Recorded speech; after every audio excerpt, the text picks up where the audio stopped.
안녕하세요. 고려대학교 산업경영공학부 강필선 교수입니다. 오늘은 의사결정 나무에 대해서 설명을 하도록 하겠습니다. 우선 의사결정 나무는 지금까지 배웠던 로지스틱 회귀 분석과 선형 회귀 분석과는 다르게 분류와 회귀를 모두 할 수 있는 방법론입니다. 이제 우리가 지금까지 배웠던 방법론들 다시 한번 상기를 해보면요. 다중 선형 회귀 분석, 멀티베리에이트 리니어 리그레션 같은 경우에는 회귀, 리그레션을 할 수 있는 방법론입니다. 즉, y 값이 실수일 때 우리가 사용할 수 있는 방법론이고요. 반면에 로지스틱 회귀 분석 같은 경우에는 분류를 할 수 있는 방법론입니다. 이 말은 무슨 얘기냐면 이 y라는 게 어떤 클래스 1부터 클래스 k까지 중에 하나로 이제 그 디스크리트한 아웃풋 또는 그 레이블을 갖는 상황에서 우리가 예측 모형을 만들 수 있다는 뜻입니다. 오늘 설명할 의사결정 나무 같은 경우에는 이 분류와 회귀를 둘 다 할 수 있는 방법론, 그러면서 매우 특징적인 장점이 하나 있기 때문에 처음에 많이들 이제 데이터 분석이나 머신러닝을 하면서 시도하게 되는 기법입니다. 자, 지금까지 우리가 배웠던 로지스틱 회귀 분석과 같은 경우는 아까 이론 시간에 설명을 했었던 것처럼 주어진 데이터가 있을 때 그 데이터를 잘 구분하는 하나의 직선을 찾는 방식으로 모델이 학습이 된다라고 말씀을 드렸습니다.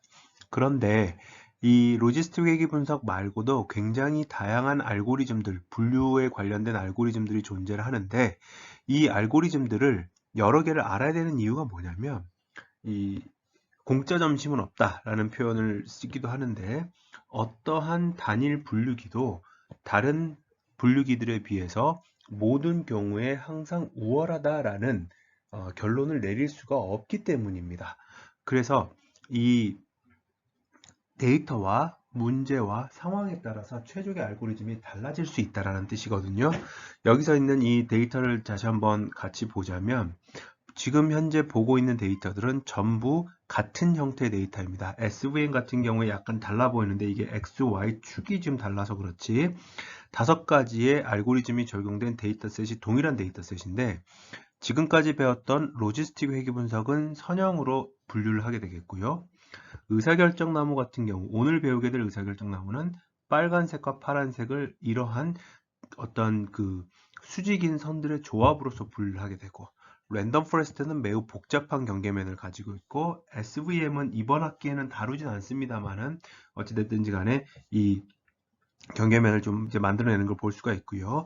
뉴럴 네트워크 같은 경우에는 이 케이스에서는 로지스틱 회귀 분석과 굉장히 유사한 분류 경계면을 갖지만 실질적으로는 하이퍼 파라미터를 조정함에 따라서 굉장히 꾸불꾸불한 모형도 만들어낼 수가 있습니다. 이렇듯 동일한 데이터가 주어졌는데도 불구하고 각각의 알고리즘이 추구하는 목적 함수가 다르기 때문에 데이터를 통해서 도출하는 분류 경계면이 달라질 수가 있다. 그리고 핵심은 이 중에 어떤 하나의 경계면도 다른 경계면에 비해서 항상 우월하다라는 결론을 내릴 수는 없다라는 겁니다.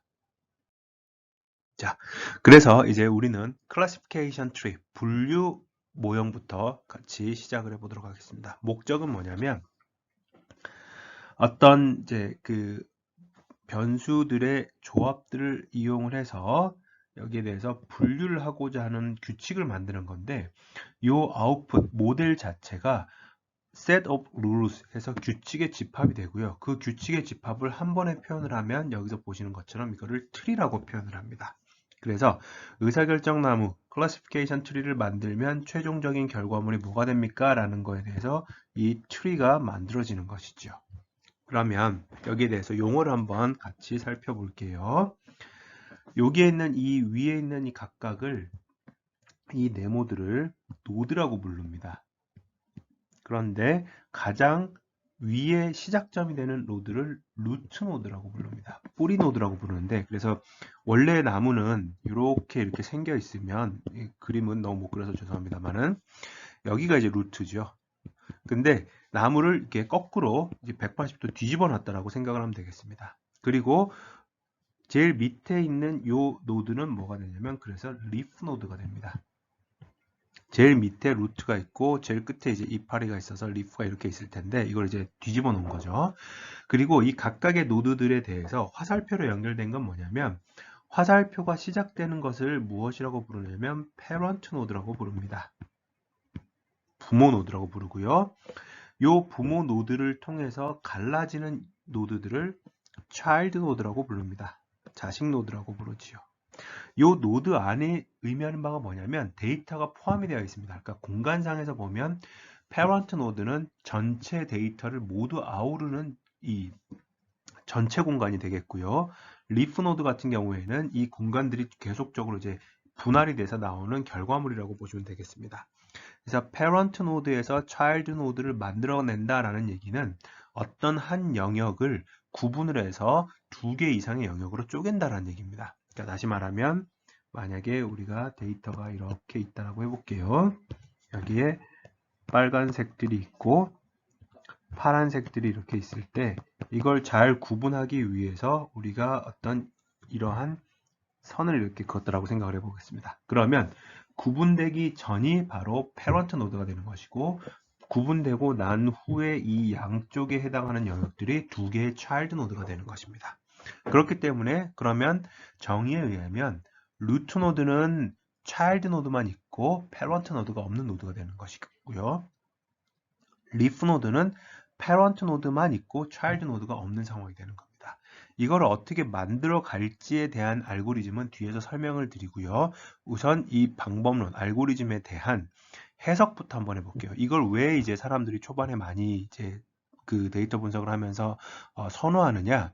가장 대표적인 특징이 예측 결과물에 대한 설명을 해줄 수 있다. 이 설명이라는 게 사람의 언어로 이해할 수 있는 설명을 해줄 수 있다는 게 가장 큰 특징입니다. 이게 무슨 말인지 다시 한번 볼게요. 이거는 이제 특정한 교과서에 나온 이제 데이터인데 어떤 아이의 엄마가 과거 2주 동안에 이 아이의 그 행동을 분석을 해봤습니다. 어떤 행동이냐면 과연 오늘은 밖에 나가서 놀자고 할 건지 play가 그거고요. 아니면 그냥 집안에 있을 건지 don't play가 이겁니다.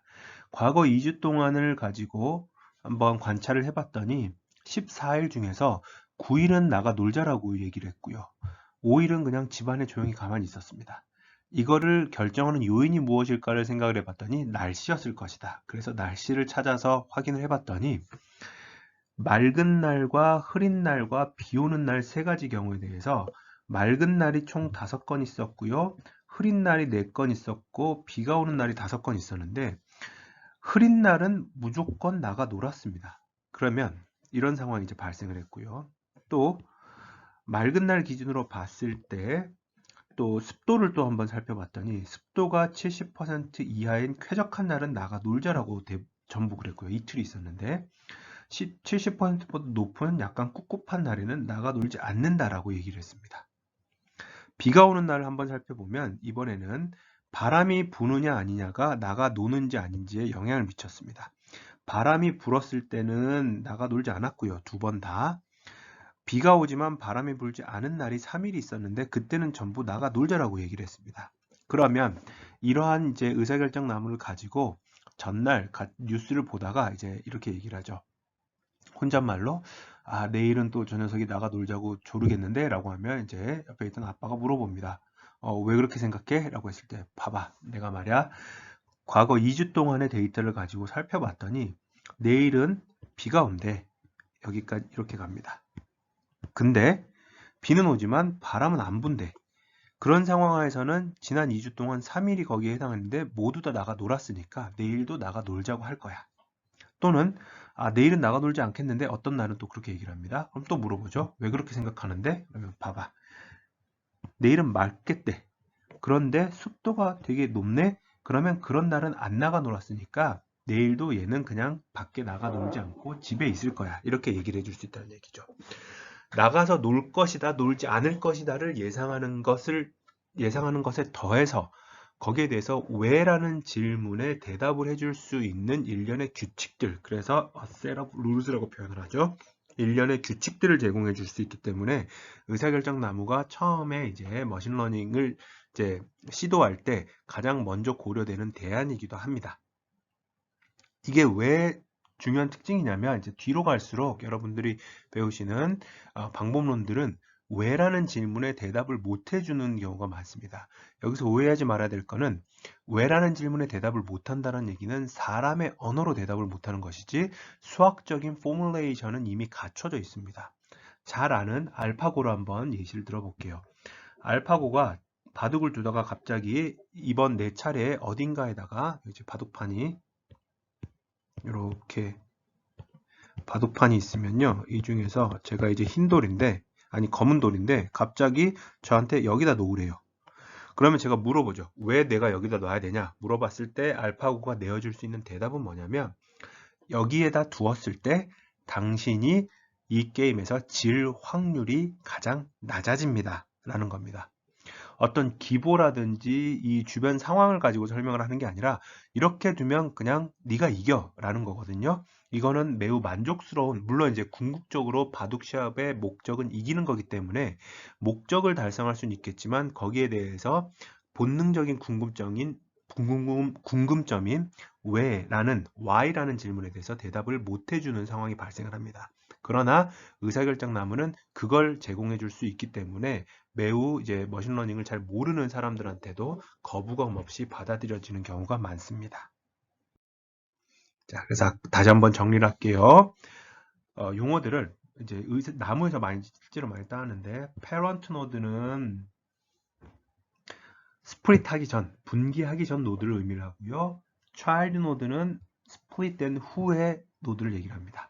그렇기 때문에 루트 노드는 바로 child 노드만 있는 노드가 되겠고요. leaf 노드는 parent 노드만 있는 노드들이 되겠습니다. 더 이상 분기가 되지 않는 노드들입니다. 그리고 이제 우리가 찾아야 될 것은 뭐냐면, 그리고 학습을 해야 되는 것은 이 split criterion. 과연 어떤 기준에 의해서 부모 노드가 자식 노드로 구분이 돼야 되는가? 이 구분 기준들에 대한 것을 우리가 찾아서 학습을 하게 됩니다. 자, 다시 한번 정리를 해주면 여기서의 카트는 이 classification and regression tree의 약자입니다. 마트의 카트가 아니고요. 이 classification tree는 또는 카트는 굉장히 단순하고 이해하기가 쉽습니다. 그러면서 선형 회귀 분석이나 로지스틱 회귀 분석은 정통 통계학에서 이제 출발을 한 방법론이기 때문에 데이터의 정규화라든지 또는 이 결측지가 있으면 작동을 하지 않는다든지 굉장히 엄격한 분포에 대한 가정과 데이터의 전처리가 필요한데 그걸 조금 내려놔도 됩니다. 좋은 말로 하면 대충 해도 돌아간다. 나쁜 말로 하면 대충 해도 돌아간다라는 얘기고요. 좋은 말로 하면 뭔가 좀 그 현실적인 practical 유용성이 높다, 현실적 유용성이 높다라고 할 수 있겠습니다. 그리고 매우 중요한 특징 중에 하나가 여기 보는 것처럼 numeric 데이터와 categorical 데이터를 동시에 핸들링할 수가 있습니다. 지금까지 잘 살펴보면요, 선형 회귀 분석 같은 경우에 fuel 타입을 원 없이 코딩했었던, 원핫 코딩했었던 것 기억나실 겁니다. 로지스틱 회귀 분석도 마찬가지고요. 통계학에서 파생된 알고리즘들은 기본적으로 카테고리컬 데이터를 바로 핸들링을 할 수가 없고 이거를 어떤 특정한 장치에 또는 기법에 의해서 숫자형으로 바꾼 다음에 해야 되는데 의사결정 나무는 이 과정이 필요 없이 한 번에 핸들링을 할 수가 있다라는 것이죠.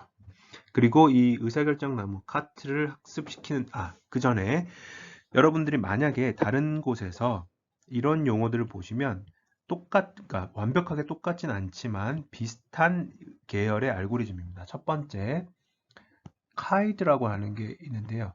chi-square aided decision tree라는 방법론이 있고요. C4.5 또는 C5.0 이렇게 C 다음에 이 버전이 붙은 방법론도 의사결정 나무. 그래서 카트나 카이드나 C 계열을 전부 디시전 트리라고 표현을 하는 것이고요. 우리는 이 중에서 Classification and Regression Tree인 카트를 설명을 하고 있는 겁니다. 두 가지의 핵심적인 아이디어가 있습니다. 첫 번째는 Recursive Partitioning, 재귀적 분기고요. 이거는 부모 노드로부터 자식 노드를 찾아가는 과정입니다. 어떻게 하면 잘 분기할 수 있을까라는 것이고요. 두 번째가 프로닝을 하는 과정, 가지치기를 하는 과정입니다. 요 두 가지가 어떻게 진행이 되는지 구체적으로 지금부터 설명을 하도록 하겠습니다. 자, 우선 Recursive Partitioning이라는 건 뭐냐면 데이터를 구분을 하는데 그 구분이 한 번만 되는 게 아니라 child node로부터 다시 한번 구분을 하겠다는 얘기입니다. 그래서 계속적으로 반복적으로 재귀적으로 영역을 분할해 갑니다. 언제까지? 특정한 종료 조건을 만족시킬 때까지. 근데 아무렇게나 분할을 하는 게 아니라 분할하기 전보다 분할한 뒤에 child node의 purity가 더 증가할 수 있는 방향으로 분기점을 찾아서 분할을 하게 됩니다. 이 말이 무슨 얘기인지 다시 한번 또 설명을 할게요. 자, 이 purity를 측정한다 라는 얘기를 다시 한번 생각을 해보면 이번에는 impurity, 다시 말하면 불순도를 측정하는 방식을 한번 살펴보도록 하겠습니다. 자, 카트에서 사용하는 것은 지니 인덱스고요. 지니 인덱스는 어떤 특정한 영역에 대해서 A라는 영역에 대해서 M개의 관측치가 있을 때 이 지니 인덱스는 이렇게 계산이 됩니다. 1에서 K는 범주의 개수고요. 각각의 범주에 대한 M 레코드가 아니라 죄송합니다. 여기서는 M 클래스가 됩니다. 각각의 클래스들이 가지고 있는 비율의 제곱합입니다. 그래서 여기에서 보면 요 예시를 가지고 한번 보면요. 이걸 보면요. 총 지금 데이터가 16개가 있는데 주황색이 하나, 둘, 셋, 넷, 다섯, 여섯, 일곱, 여덟, 아홉, 10개가 있고요. 파란색이 하나, 둘, 셋, 넷, 다섯, 6개가 있습니다. 그러면 이 영역에 대한 지니 인덱스로 측정한 임퓨리티는 1에서 전체는 1이니까요. 1에서 파란색에 해당하는 6개, 16분의 6의 제곱을 빼고요. 주황색에 해당하는 10개, 16분의 10을 제곱을 해서 빼면 0.47이 나옵니다. 그럼 이제 컴퓨터한테 인식시킨 거죠.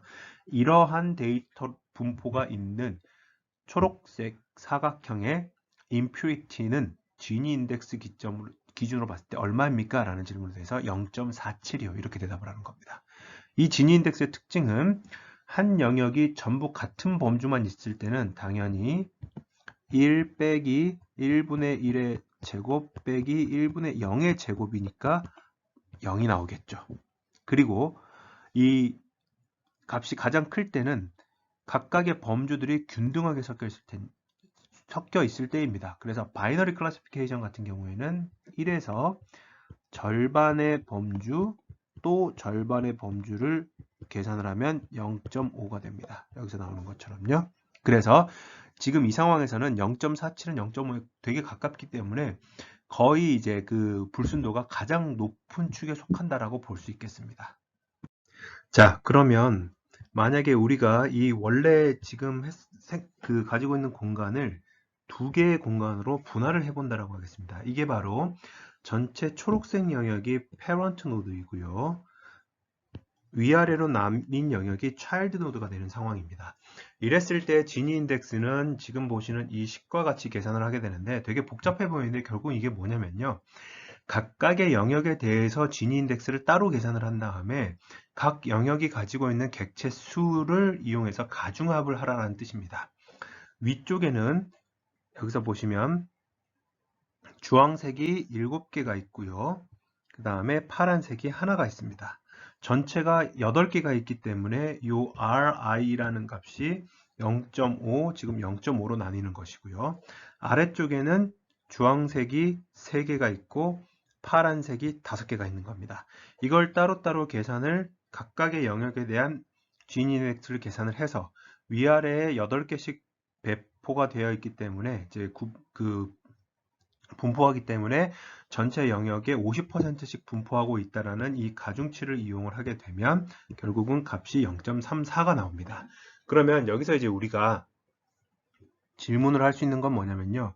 이 경계면 이렇게 구분해서 스플릿을 했을 때 효과가 얼마나 됩니까? 라는 질문에 대한 것이 바로 여기서 보시는 information gain이라는 겁니다. 이거는 뭐냐?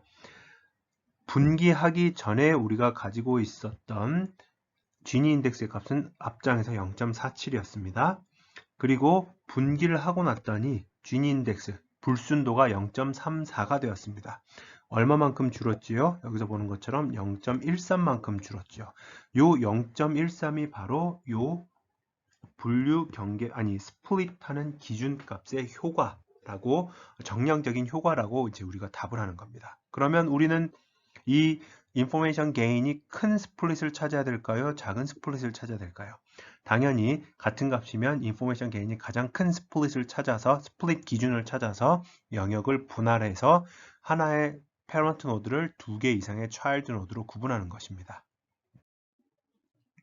자, 두 번째로는 이제 이 임프리티를 계산하는 게 있어서 R 스크립트에서는 사실은 이제 우리가 설명을 할 때는 Gini 인덱스가 계산이 제일 쉬운데 왜냐하면 로그가 들어가지 않기 때문에요. 실질적으로 R 실습을 할 때는 우리가 이 deviance라는 이제 임프리티 메저를 쓰게 됩니다. 이거는 계산이 어떻게 되느냐? 여기서 보는 것처럼 NK, IK, i번째 영역에 해당하는 그 객체 수 곱하기 그러니까 i번째 영역에 해당하는 k번째 범주의 객체 수 곱하기 로그 pik가 됩니다. 그러니까 원래대로 다시 한번 보자면 여기서의 디비언스는 주황색이 10개가 있고 그 다음에 해당하는 비율은 16분의 10이고요. 파란색이 6개가 있고 해당하는 비율은 16분의 6이니까 이거를 전부 다 계산을 해서 곱해주면 21.17이 나옵니다. 그리고 이거는 언제 0이 되느냐? 모든 객체들이 전부 다 하나의 범주에 속했을 때가 0이 되니까 이것도 역시 낮으면 낮을수록 순도가 높은 상황이라고 보면 되겠습니다. 이 경우에서의 데비언스를 다시 한번 구해보면요. 여기서도 마찬가지로 위쪽의 영역은 주황색 7개, 파란색 하나이고요. 주황색이 7개, 파란색이 하나이고요. 아래쪽 영역은 주황색이 3개, 파란색이 5개입니다. 그래서 이걸 계산을 하면 6.53, 10.59가 나오고 이걸 더하면 16.62가 나옵니다. 그러면 데비언스 입장에서 관점에서 봤을 때 인포메이션 게인은 스플릿 하기 전에 21.17이었고요. 스플릿 한 뒤에 16.62가 되니까 빼면은 이제 4.55만큼이 바로 이 스플릿 기준의 효과다. 이렇게 생각을 할 수 있다라는 뜻입니다. 그러면 이걸 가져다가 이 recursive partitioning에 대한 예시를 한 가지를 간단한 데이터로서 보여드리겠습니다. 시각화를 해야 되니까 변수는 2개가 있습니다. 각각의 household의 그 집들이 미국 데이터이기 때문에 우리는 보통 아파트에 살지만 미국 사람들은 전부 주택에 살지 않습니까? 이 잔디깎기 기계를 소유하고 있는지 아닌지를 예측을 해서 소유할 것 같은데 아직 가지고 있지 않은 사람들에 대해서 뭐 프로모션을 하거나 마케팅을 하고자 하는 목적의 데이터라고 보면 되겠습니다. 변수는 2개가 있습니다. 그 집에 월 평균 소득이 있겠고요. lot size라는 게 집 크기입니다. 그랬을 때 소유한 여부인 것이죠. 원래는 이게 데이터가 이게 12개고 2개니까 24 곱하기 하나, 둘, 셋, 넷, 다섯, 여섯, 일곱, 여덟, 아홉, 열, 12개 맞습니다.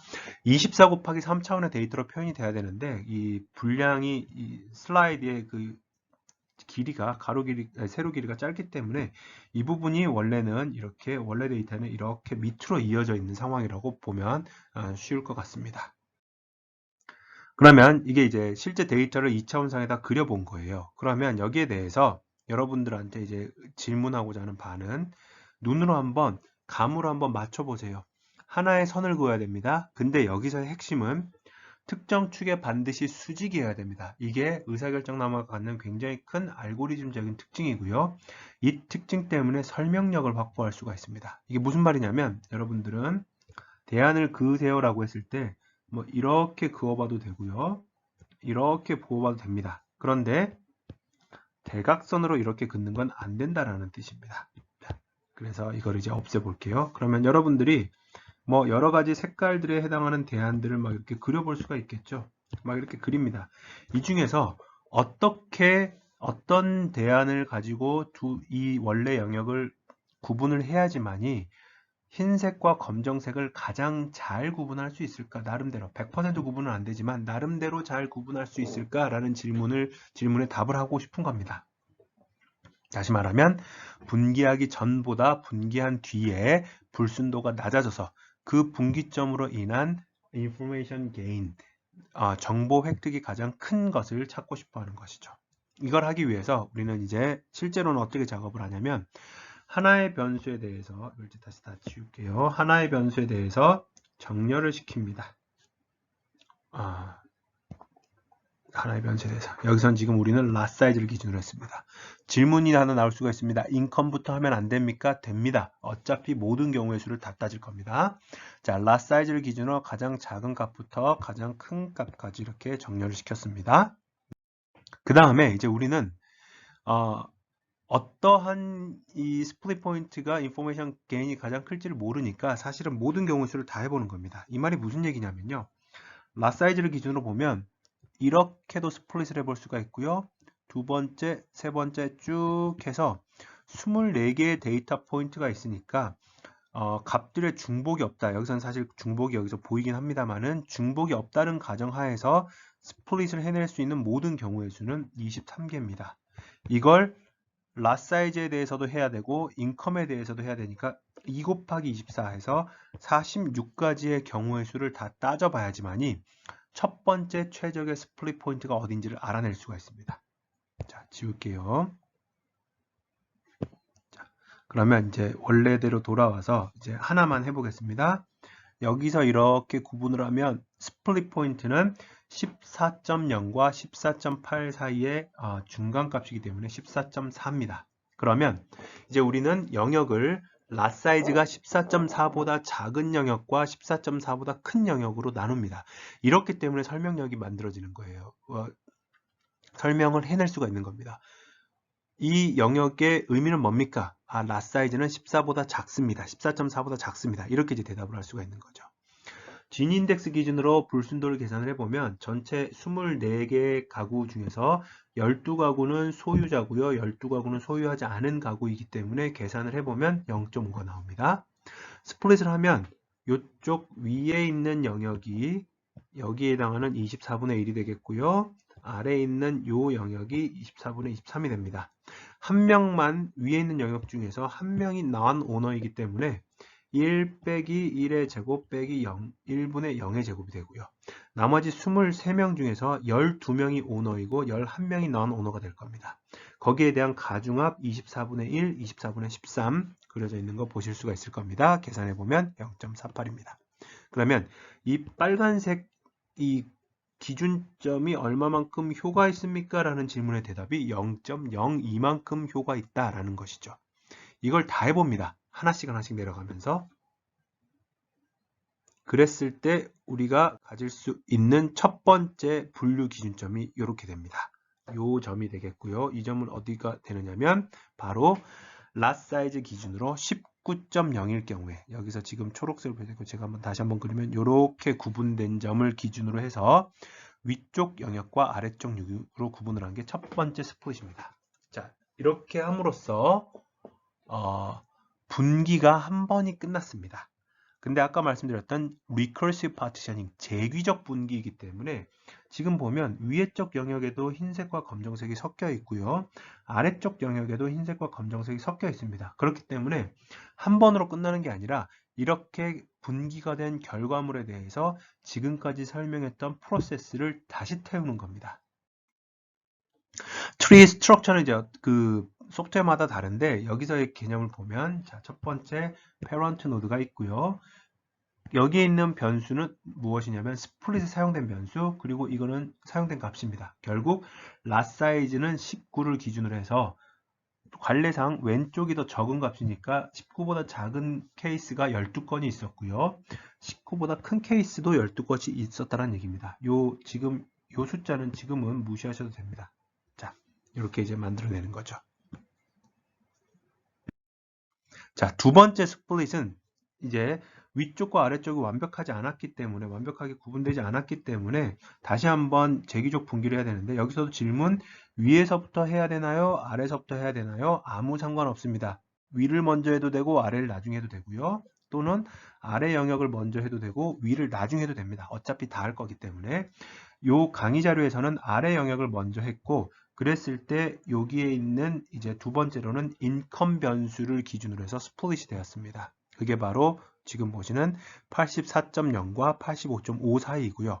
혹시나 오해하실까봐 다시 한번 말씀을 드리면 요 스플릿 기준을 잡는 것은 철저히 정량적으로 인포메이션 게인이 가장 큰 점을 찾게 되는 겁니다. 그 말은 무슨 얘기냐면 라 사이즈를 가지고 한번 구분했으니까 그 다음에는 인컴으로 구분하는 건가요? 라는 질문에 대해서 아닐 수도 있다.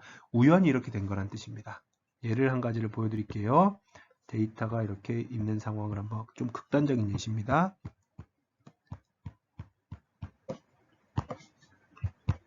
이렇게 검정색 동그라미와 빨간색 X표들이 있는 상황에서라면 첫 번째 스플릿은 당연히 어디서 되느냐? 여러분들도 보시다시피 이렇게 스플릿이 됩니다. x2라는 변수를 가지고 스플릿을 했겠죠.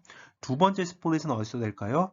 여기서 됩니다. 그 말은 무슨 얘기냐면 인포메이션 게인만 크다면 한 변수가 반복적으로 여러 번 스플릿에 사용될 수 있다는 걸 의미를 합니다. 그리고 두 번째, 지금 현재 이 오른쪽 하단에 해당하는 영역은 검정색 데이터 포인트들만 들어가 있습니다. 이 말은 무슨 얘기냐면 더 이상 분할할 필요가 없는 노드, 순도, 퓨리티가 100%인 노드 또는 임퓨리티가 0이 되는 노드라는 뜻이고요. 이걸 바로 재기적 분기에서의 리프 노드가 완성이 됐다라고 표현을 하는 겁니다. 얘는 이제 더 이상 분기할 필요가 없는 리프 노드가 됩니다. 자, 그래서 보면 아까 처음에 라 사이즈 기준으로 12보다 작은 영역이 아래 영역이었고요. 인컴 기준으로 84.75보다 큰 영역이 오른쪽 영역이었는데 네모 박스가 쳐졌죠. 리프 노드로서 더 이상 분기하지 말아라 얘기입니다. 이걸 반복적으로 수행을 하다 보면 어디까지 하냐면 더 이상 인포메이션 게인이 없어질 때까지, 다시 말하면 얘를 우리는 이제 요 용어를 풀 트리라고 표현을 합니다. 풀 트리의 특징은 주어진 데이터를 같은 점 위에, 같은 그 공간상에 서로 다른 범주가 완벽하게 겹쳐져 있지 않는 이상은 100% 구분이 가능합니다. 학습 데이터에 대해서. 이 그림에서 여러분들이 어떠한 하나의 영역을 찍더라도 그 네모칸 안에는 오로지 검정색 점들만이 있거나 하얀색 점들만이 있는 상황이라는 뜻이죠. 자, 이거를 이제 하게 되면 나중에 새로운 데이터가 들어왔을 때는 어떻게 최종적으로 결정을 할 것이냐, 해당하는 리프 노드가 어떤 데이터가 들어왔을 때 그 새로운 데이터 포인트가 속하는 영역의 주변 객체들의 비율을 보고, 여기서는 사실은 전부 100%일 때지만 비율을 보고 해당하는 범주로 할당을 해주게 됩니다. 그런데 두 번째 파트인 프루닝을 한번 보겠습니다.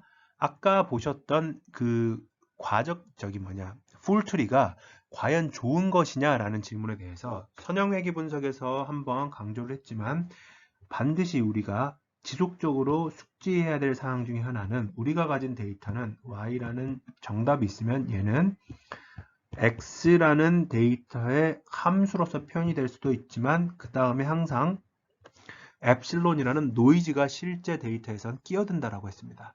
그런데 노이즈가 끼어든 학습 데이터를 100% 구분했다는 얘기는 사실은 학습하지 말아야 할 이 노이즈의 특성까지도 외워버렸다는 뜻이거든요. 새로운 데이터가 들어오면 노이즈는 랜덤이기 때문에 또 달라집니다. 그러면 우리는 여기까지만 학습을 하고 이건 학습을 하지 말아야 되는데 풀트리는 어떤 상황이냐? 이 전체를 모두 풀트리는 학습을 한 상황입니다. 그래서 이런 이제 그 노이즈에 대한 그 학습 과적합을 방지하기 위해서 후처리를 한 장치가 바로 프루닝, 가지치기입니다. 자, 그래서 다시 한번 정리를 하자면 이 리커시브 파티셔닝 같은 경우에는 리프 노드들이 전부 100% 순도를 가졌을 때 왼쪽 그림으로 살펴보자면 요 동그라미와 X 표시들을 구분하는 데 있어서 이 네모칸들이 굉장히 복잡한 모양을 갖고 있는데 이런 상황이 될 때까지 풀트리가 만들어집니다. 이 오른쪽 그림으로 보면 트리의 뎁스가 커질수록 학습 데이터에 대한 에러율은 당연히 0에 가깝게 낮아질 겁니다. 그런데 비슷한 동일한 메커니즘에서 생성된 다른 형태의 노이즈가 섞인 데이터를 대입을 해보면 그걸 이제 테스트 데이터라고 표현하겠죠. 해당하는 테스트 데이터에 대한 성능은 처음에는 일반적인 이렇게 보면 이렇게 볼게요. 여기까지는 X가 가지고 있는 패턴, fx를 찾아낸다라고 볼 수 있기 때문에 에러율이 같이 줄어들다가 이쪽에 대해서는 학습용 데이터에 존재하는 노이즈, 엡실론만을 학습을 하게 되니까 새로운 데이터가 들어왔을 땐 당연히 엡실론이 다르니 점점 이렇게 더 성능이 저하되는 문제점이 발생을 하는 겁니다. 그래서 프루닝의 목적은 적당히 이쯤에서 끊어주자.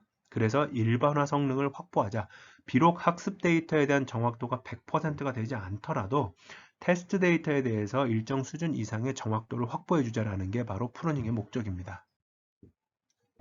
똑같은 얘기입니다. 그래서 full tree라는 거는 오버피팅의 과적합의 리스크를 가지고 있고요. 그 과적합이 가지고 있는 리스크가 결국은 뭐냐? poor generalization ability. 다시 말하면 새로운 비슷한 메커니즘만 새로이 생성된 데이터에 대해서는 예측 성능이 저하된다라는 겁니다. 그래서 요쪽 파트 정도에서 이제 트리를 좀 이렇게 단순화시키자라는 것이죠. 마찬가지로 같은 얘기입니다. 지금 여기서 보는 것처럼 스플릿이 진행될수록 트레이닝 데이터는 0에 가까워지고요. 0에 가까워졌을 때가 바로 풀 트리가 만들어지는 종착점입니다. 종료점입니다. 그런데 이게 문제가 발생을 할 것 같으니 일반화 성능에 한계가 있으니 이렇게 갔다가 지금 여기서는 지금 이 강의 자료에서 설명드리는 이 포스트 프루닝의 방식은 이렇게 쭉 풀 트리까지 갔다가 어랏 여기가 아닌갑다 하고 이렇게 다시 돌아오는 과정입니다. 그래서 요 점을 찾아가는 과정입니다. 미리 말씀드리지만 강의 R 실습할 때는 근데 이게 굉장히 어떻게 보면은 비효율적일 수 있잖아요. 그게 아니라 이걸 지워놓고 한번 얘기를 해보겠습니다. 아예 처음부터 트리가 진행이 될 때 어느 일정 수준 이상 되면 가지 말아라 이렇게 해서 막아버리는 경우가 있겠죠. 이거를 우리가 뭐라고 표현을 하냐면 프리프루닝이라고 표현을 합니다. 반면에 아까 말씀드렸던 풀트리를 만들었다가 다시 돌아오는 요 프루닝을 뭐라고 표현을 하냐면 포스트 프루닝이라고 표현을 합니다. 그러니까 사후적 가지치기, 앞에서 설명했던 거는 사전적 가지치기. 지금 강의는 원래는 프루닝이 사후적 가지치기로 처음 시작이 됐는데 효율성 측면에서 거의 대부분의 그 소프트웨어들은 사전적 가지치기, 프리프루닝으로 구현이 되어 있습니다. 그래서 프루닝은 실질적으로는 이제 그 가지치기는 여러분들 혹시나 뭐 원예나 뭐 이렇게 그 식물을 기르는 거에 조예가 있으면 잘 아실 텐데 실질적으로도 너무 가지가 많으면 식물들이 잘 안 자라니까 진짜로 뭐 가위나 톱으로 이렇게 잘라버리는 이제 행위를 하게 됩니다. 그게 프루닝인데 머신러닝에서의 의사결정나무에서의 프루닝은 이 스플릿 포인트를 지운다는 얘기는 분할됐던 영역을 병합한다. 다시 말하면 이쪽에 해당하는 영역이 지금 원래는 하나, 둘, 셋, 네 개의 영역으로 분할이 되어 있었던 것들을 다시 하나의 영역으로 병합을 하겠다라는 뜻입니다. 그러면 이 병합을 하는 데 있어서의 기준을 무엇을 쓸 것이냐? 바로 cost complexity, 비용 복잡도라는 개념을 도입을 합니다. 비용 복잡도는 두 가지의 텀의 합으로 이루어져 있습니다. 첫 번째, 에러는 뭐냐? cost complexity, 오분류된 객체의 비중인데 학습 데이터가 아닌 독립적인 검증용 데이터에 대한 에러율입니다. 그래서 당연히 모델이 클래시피케이션 트리가 잘 작동을 하려면 이 에러는 낮으면 낮을수록 좋겠죠. 그런데 여기에 대해서 LT가 지금 여기 LT가 빠졌네요. LT는 뭐냐면 바로 number of leaf node입니다. 그래서 무슨 얘기냐면 여기에 있는 이 파트는 이 두 가지를 이제 결합한다는 뜻은 뭐냐면 알파는 이 둘 사이의 범위가 다르니까 이제 보정해주는 어떤 가중치고요. 같은 에러 레이트라면 훨씬 더 단순한 트리를 선택하겠다. 또 같은 개수의 리프 노드라면 복잡도가 같다면 당연히 에러 레이트가 낮은 걸 선택하겠다. 이 두 개를 복합적으로 고려하겠다는 게 바로 코스트 컴플렉시티입니다. 이걸 다시 한번 표현을 하자면요. 1번 트리와 2번 트리는 둘 다 리프 노드가 5개씩 있는데 1번 트리의 밸리데이션 에러는 10%고 2번 트리의 밸리데이션 에러는 15%입니다. 당연히 우리는 1번 트리를 선택을 할 겁니다. 반면에 똑같이 15%의 에러 레이트를 갖는데 1번 트리는 리프 노드가 4개가 있고요. A 트리는 B 트리는 리프 노드가 5개가 있습니다. A를 선택해야 됩니다. 이게 바로 코스트 컴플렉시티가 갖는 개념입니다. 자, 그래서 이걸 다시 한번 이제 시도를 설명을 해보면 리커시브 파티셔닝에 의해서 원래 오리지널 데이터의 영역이 계속적으로 분할을 함으로 인해서 풀 트리가 만들어졌습니다. 여기에서부터 이제 시작을 하는 겁니다. 다시 역산을 해서 여기서 봤더니 이제 우리는 첫 번째 스텝에서 이쪽 영역은 굳이 분할을 하지 않고 병합을 하는 게 코스트 컴플렉시티 관점에서 더 낫더라 해서 병합됐습니다. 여기가 지금 없어졌죠. 두 번째 스텝에서는 여기가 없어졌고요.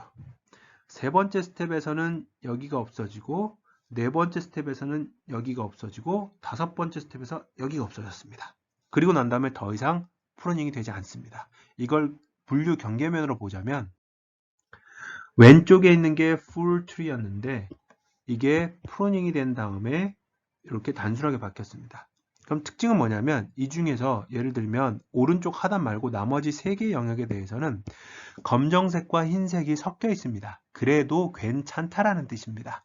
그게 차라리 이렇게 풀트리를 만드는 것보다 프로닝을 한 게 새로운 데이터가 들어왔을 때 예측성이 더 낮다는 뜻이죠. 그럼 아까 페이지에서 예측을 하는데 어떻게 하느냐 이 얘기 한번 다시 한번 살펴보면요. 새로운 데이터가 만약에 이 점에 위치한다고 해보겠습니다. 그러면 이 점은 검정색과 흰색 중에서 어떻게 판별이 돼야 되느냐? 여기서는 이제 화이트로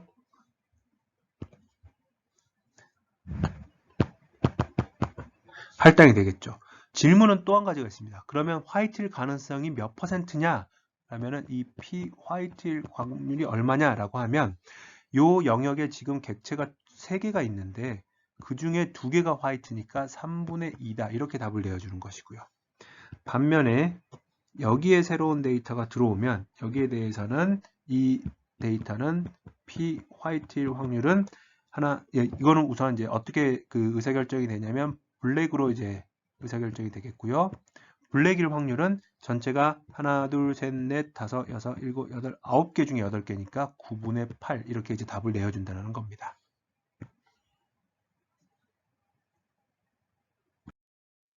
자, 이걸 가지고 실제 예시를 한번 볼게요. 지금까지 계속했었던 퍼스널론에 해당하는 데이터이고요. 개인 대출 이용료, 여기선 지금 원래는 아까는 로지스틱 회계 분석에서는 yes, no가 아니라 0, 1로 되어 있었는데 여기에서는 그대로 이 카테고리 변수를 사용을 해도 알고리즘이 잘 작동을 합니다. 그리고 여기에 있는 이 개인 대출에 해당하는 요 값이 바로 y 값이 되고요. 나머지 모든 변수들이 일련번호 빼고 요 변수들이 이제 x가 돼서 둘 사이에 y는 fx를 찾는 의사결정 나무를 만드는 겁니다. 실제로 만들어 보면 예를 들어서 최적의 가지친 나무는 의사결정 나무가 마디가 6개 있을 때가 최적이라고 지금 판단이 되었고요. 최종적인 결론을 보면 이렇게 됩니다. 그러면 여기에서부터 제가 한번 살펴볼게요. 해석을 해보면 첫 번째, 소득이 92.5보다 큰 사람들은 417명이 있었고요. 그 중에서 교육 수준이 1.5보다 높은 사람들은 157명이 있었습니다. 그리고 거기에서 소득 수준이 114.5보다 큰 사람들은 이제 27명이 있었는데 그럴 경우에는 1번이라는 게 사실은 no입니다. 여기서는 0번이 yes고요. 1번이 no고요. 0번이 yes라서 자, 이런 상황에 처한 고객들은 신용대출을 이용하지 않는다 또는 승인이 되지 않는다라고 설명을 하는 겁니다. 또는 0번으로 한번 가볼까요? 여기서 보면 소득이 92.5보다는 큰데 교육 수준이 1.5보다는 낮고 가족 수가 2.5명보다는 높으면서 소득이 116보다는 낮은 사람들은 대출을 이용을 하는 경우가 많다라는 식으로 해석을 할 수가 있겠죠. 각각의 리프 노드들에 대해서 이렇게 이 경로를 타고 설명을 해줄 수 있다는 게 의사결정나무의 가장 큰 특징입니다. 그리고 이걸 다시 한번 이제 프로닝된 트리를 통해서 한번 아까 예전 예시로 보면 이렇게 이제 룰이 만들어지니까 실질적으로 시스템의 임플리멘테이션 할 때는 이렇게 만들어진 룰을 그냥 대입을 해서 경우의 수를 따져가면은 쉽게 적용을 할 수가 있는 겁니다. 자, 여기까지 해서 의사결정나무의 분류 모형에 대해서 설명을 했고요. 회귀를 위한 트리를 설명을 한번 하도록 하겠습니다. 자, 회귀 모형에서의 최종 예측 값은 사실은 어떻게 되냐면 그 영역에 해당하는 객체들의 종속 변수의 평균 값으로 예측을 해줍니다. 그럼 여기서는 이제 무슨 얘기냐면요. 여기서 색깔은 그냥 무시를 하세요. x1과 x2가 있는데 만약에 여기에 해당하는 영역은 y 값이 어떻게 예측이 됩니까? 라고 하면 x1, x2가 갖는 요 값들을 가진 이 동그라미들이 이 점들이 가지고 있는 y 값들의 평균이 되는 겁니다. 그래서 여기서 보시면 이렇게 의사결정 나무가 만들어졌고 요 영역을 한번 찾아가 볼까요? x2를 기준으로는 제일 처음에 0.3025보다는 컸고요. x1 기준으로는 0.88보다는 작았고요. 그 다음에 요거보다는 작았고 이쪽이었고 그 다음에 이거보다 또 작았고 x1보다도 작았고요. x1이 0.48보다도 작았고요. x2가 이제 0.46보다도 또 작았으니까 요 영역이 바로 이 리프 노드가 되는 겁니다. 여기에 해당하는 학습 객체들의 y-값의 평균값, 이게 바로 리그레션 트리의 예측값 또는 아웃풋 값이 됩니다. 자, 그래서 이거를 그러면 이 트리가 어떻게 생겼는지를 한번 보면 특정한 영역에 대해서는 평균값으로 다 예측을 하기 때문에 트리가 약간 이제 회귀 모형 같은 경우에는 계단식의 함수가 추정이 됩니다. 이런 주황색 점들이 실제 데이터라고 했을 때 depth를 2까지만 가게 되면 이러한 리그레션 함수가 나오게 되는 것이고요. depth를 5까지 키우면 막 이렇게 뾰족뾰족한 것들까지 다 따라가는 약간 모양이 좀 이상해 보이는 연두색 회귀선이 만들어지는 것을 확인을 할 수가 있겠습니다. 자, 그러면 이 리그레션 트리는 이 프로세스는 프루닝, 리커시브 파티션인과 프루닝에 대해서 분류 모형하고 다 똑같습니다. 근데 뭐만 다르냐?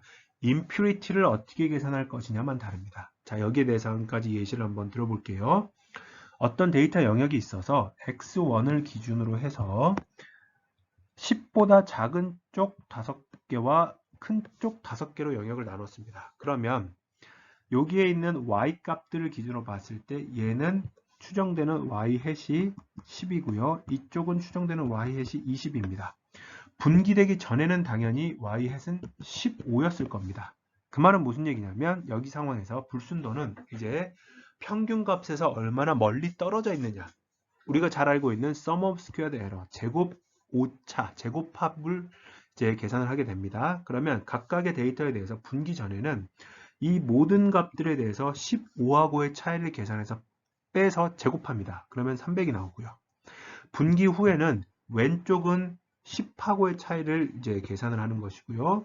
오른쪽은 20하고의 차이를 계산하면 왼쪽은 sum of squared error가 10, 오른쪽은 40이 나와서 합치면 50이 나옵니다. 그러면 분기하기 전과 분기한 후에 이 sum of squared error의 차이가 250이니까 이게 바로 information gain이 되고요. x는 요거는 어떤 의미냐? 다시 한번 말하면 x1은 10보다 크다 또는 10보다 작다라는 기준으로 영역을 분할했을 때 우리가 얻어낼 수 있는 효과를 말합니다. 이걸 가지고 선형 회귀 분석에서 수행을 했던 토요타 코롤라 자동차에 대한 회귀 모형을 다시 한번 만들어 보면 이제 이렇게 나오게 됩니다. 사용 기간이 31.5개월보다 더 짧으면 거기에 해당하는 자동차가 78대가 있었는데 대략 평균적으로 18,191유로로 팔렸으니까 이게 적정 가격이에요. 이런 거고요. 지금 보면은 변수가 딱 사실 2개밖에 안 쓰였는데 제일 끝단까지 가보겠습니다. 사용 기간이 31.5보다 더 긴데 52.5보다도 더 길고 마력은 93.5마력보다 더 높으면서 사용 기간이 58.5보다도 더 길면 거기에 해당하는 82대의 차들은 9502유로만큼의 가격으로 평균적으로 팔렸으니까 만약에 당신 차가 여기에 해당한다면 이 정도 가격이 적정 가격입니다. 이렇게 설명을 해줄 수 있다는 뜻입니다. 자, 요약을 해보면 의사결정나무는 굉장히 직관적으로 이해하기 쉽고요. 실무적으로도 활용하기가 쉽습니다. 여러 가지 전처리들이 포함이 되지 않기 때문에. 그리고 룰들, 생성된 룰들 역시 우리가 룰을 사용을 하게 되면 이해하기 쉽고 임플리멘테이션 하기 쉬운 쪽으로 만들어집니다. 나머지는 이제 마이너한 이제 장점들이니까 한번 확인해 보시고요. 근데 이 단점이 얘는 사실은 굉장히 많은 교과서나 그 책들에서 단점이라고 나오는데 이게 굳이 단점일 필요는 없습니다. 이 horizontal door vertical split을 하지 못한다. 이거 대신에 반대급부로 우리가 설명력을 얻었기 때문에 충분히 유효하다라고 볼 수가 있고요.